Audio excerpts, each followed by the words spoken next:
Sir, ప్రభుత్వం ఏర్పడినప్పటి నుంచి ఇది దొరల పాలన అనే ఒక తీవ్రమైన విమర్శ మాత్రం జరుగుతుంది. దొరల పాలనే కొనసాగుతుంది, కుటుంబ పాలన కొనసాగుతుందని మీరు ఒప్పుకుంటారా? ఇప్పుడు నేనుగానైతే అట్లాంటి మాట నేను ఎన్నడూ అనలేదు. ఎందుకంటే ఇప్పుడు కొంతమందికి అభిప్రాయం కలిగి ఉంటే ఆ అభిప్రాయం కలిగినటువంటి వాళ్ళను కూడా మనం దాన్ని వాళ్ళల్లో ఉన్నటువంటి అభిప్రాయాన్ని తొలగించే ప్రయత్నం ప్రభుత్వమే చేయవలసి ఉంటాయి. అది బాధ్యత ప్రభుత్వం మీద ఉంది. ఎలా చేయొచ్చు అంటారంటే, అలా తొలగించాలంటే?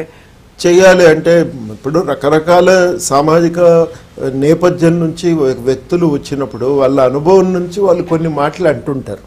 మనం కేవలం వాటిని కొట్టిపారేయకుండా, అనవసరమైన వ్యాఖ్యలుగా అనకుండా మనం చాలా జాగ్రత్తగా ఏ కారణాల చేత ఈ అభిప్రాయాలు కలుగుతున్నాయి అంటే వాళ్ళు ఏదన్నా ప్రభుత్వానికి చెప్పుకోవటానికి అవకాశం లేకపోవటం చేతన, లేదా ఆయా వర్గాల సమస్యల్లో ఏమన్నా అలసత్వం వల్ల ఈ అభిప్రాయాలు ఏర్పడుతున్నాయా బేరీజ్ వేసుకోవాలి. మొత్తం మీద అట్లాంటి ఆలోచనలు ఎవరికి అభిప్రాయం కలిగినా దాన్ని తొలగించడానికి ఒక ప్రయత్నం జరగాలి.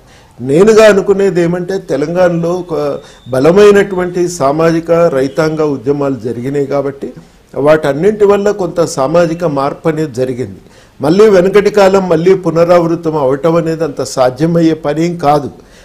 కానీ ఈ అనేక సంవత్సరాల పాటు ఆ ఆధిపత్యాన్ని చవి చూసిన వాళ్ళు అనుమానపట్టడంలో న్యాయం అయితే ఉంది.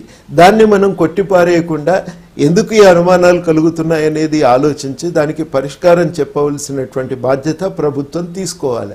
అది చాలా చాలా ముఖ్యమైనది. వాళ్ళు అనుకుంటారు మాకు కావలసినటువంటి విద్యా విధానం దొరకలేదు, ఉపాధి అవకాశాలు కలగట్లేదు, మా మీద దృష్టి రావటం లేదు, మాకు సంబంధించినటువంటి వృత్తులను మీద నిర్లక్ష్య వైఖరి ఉంది, ఇట్లాంటి రకరకాల కారణాల చేత ఒక నిర్ధారణకు వస్తున్నారు.